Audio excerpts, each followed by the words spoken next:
हमारे साथ इस वक्त कई मेहमान जुड़ चुके हैं, सीधे उनका रुख कर लेते हैं।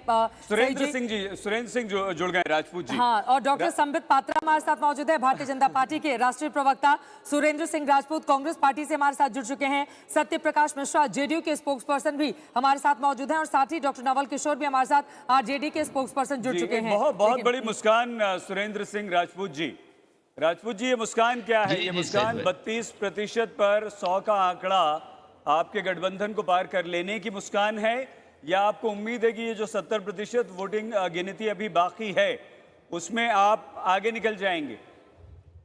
सईद भाई, ये मेरी मुस्कान एक चीज को लेकर के है कि आज मुझे अच्छा लग रहा है कि जो मीडिया एक परसेप्शन एक बहुत गंभीर तरीके से मैच्योर तरीके से इस चुनाव के रिजल्ट्स को दिखा रहा है। ये मेरे लिए एक सुखद संकेत है, क्योंकि लोकतंत्र की विजय होनी चाहिए। चुनाव आएंगे जाएंगे, जीत हार होती रहेगी, वो अपनी जगह पर है, लेकिन मीडिया मतलब ने जो इसके अपना पहले मीडिया मैच्योर तरीके से रिजल्ट नहीं दिखा था सुरेंद्र जी। हाँ चित्रा जी, हाँ मुझे ये कहना पड़ेगा, आप अपने ऊपर या किसी और के ऊपर मत लीजिएगा, लेकिन हाँ मीडिया में कुछ ऐसे भाषणवीर हो गए थे जो बहुत इमेच्योर तरीके से चीखने और चिल्लाने लग गए थे, जिनकी वजह से लोगों का बीपी हाई हो जा रहे थे। तो मेरा ये कहना है कि मैच्योर तरीके से सारी बातें, आज मीडिया कह रहा है 32% वोट काउंट हुए हैं, अभी 70% अब आप मीडिया पे ही सर डिस्कशन करने लगे, आप खड़े कहाँ हैं ये बताइए। मध्य प्रदेश में आप हार रहे हैं, उत्तर प्रदेश में आपकी जो हालत हुई है वो गुजरात में वही हाल है, और बिहार में भी शुरुआती दौर पे लग रहा था कि जीत बढ़त बनी हुई है, लेकिन अब तो पीछे चले गए काफी ज्यादा। 129 पर एनडीए, 105 पर आरजेडी प्लस।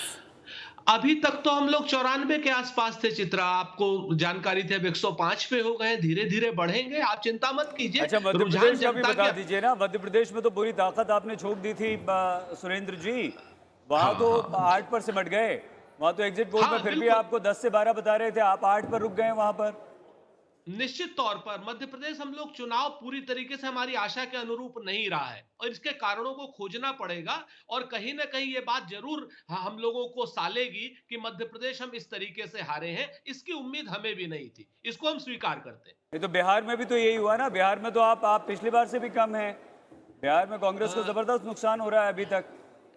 अभी सईद भाई, ये बात कहना मेरे ख्याल से थोड़ा सा अर्ली होगा। जैसे मैं अभी पूर्णिया कटिहार वाले सीमांचल एरिया में मैं देख रहा था, जहां पर अभी मत कुल 30-30 हजार गिने गए हैं। वहां पर आप जो बातें देख रहे हैं, जो चीजें आ रही हैं, वो मीडिया में शायद उस तरह। ठीक है सुरेंद्र जी, आक्रामक और 3-4 गेंद पे कुछ चौके बिल्कुल होके मार आज के तो चले फाइनल जाते, मुकाबला भी आईपीएल का लेकिन मौका भी है, दस्तूर हाँ भी है। बिल्कुल आईपीएल का। और वो क्रिकेट में रहे भी हैं तेजस्वी, थोड़े बहुत खिलाड़ी रहे हैं, वो दिल्ली से खेला कर। वो शब्द है संयम, पेशेंस। अभी बहुत सारी काउंटिंग चल रही है और इलेक्शन कमीशन ने भी प्रेस कॉन्फ्रेंस करके स्पष्टता के साथ बताया है कि ये अभी 1/3 मात्र 25% ही वोट काउंटिंग हुआ है, इसलिए इंतजार करना चाहिए। और मुझे लगता है इस बार रात तक काउंटिंग चलेगी और 6-7 बजे तक क्लियर होगा कि ट्रेंड दरअसल कहाँ जा रहे हैं। मगर इसमें आप देख सकते हैं कि जो ट्रेंड एक तरह से सुबह बने थे जिसमें एनडीए ने बढ़त लिया था, वो लगातार वो ट्रेंड कायम है। थोड़े समय के लिए जब पोस्टल बैलेट की काउंटिंग चल रही थी उस समय अन्यथा लग रहा था, मगर लगातार एक ट्रेंड उसी तरफ जा रहा है जिस दिशा में वो सुबह से चल रही है। इसलिए इस कैविएट के साथ कि पिछले घंटे में देखिए महागठबंधन धीरे धीरे सही, लेकिन 100 का आंकड़ा पार करके 106 पर पहुंच गया है। तो कहीं थोड़ा सा डर, कुछ शक तो नहीं हो रहा आपको? एक्चुअली सईद जी क्या हो रहा है कि हम आधे आधे घंटे में भिन्न भिन्न चैनलों में जा रहे हैं, तो कहीं वो 100 का आंकड़ा पार कर चुके हैं, कहीं 100 के आंकड़े से कम है, कहीं वो 108-9 पहुंच गए हैं, तो कहीं हम 133 पे हैं, तो कहीं हम 125 पे हैं। तो सब कुछ एवरेज मिला के मैं चल रहा हूं और मैं बार बार कह रहा हूं कि संयम के साथ काम लेना होगा। मगर 2-3 बातें यहां स्पष्ट होती है। पहली बात जो स्पष्ट होती है कि आप देखिए जिस प्रकार का एग्जिट पोल में प्रोजेक्शन था कि एक वेव और स्वीप वाला इलेक्शन है, ये तो आप भी मानेंगे, नतीजे चाहे कुछ भी हो शाम के 7-8 बजे तक, मगर ये वेव वाला इलेक्शन नहीं है। स्वीप वाला इलेक्शन होता तो ये नतीजे अभी तक स्थिर हो गए होते और एक सॉलिडिफिकेशन हो गया होता।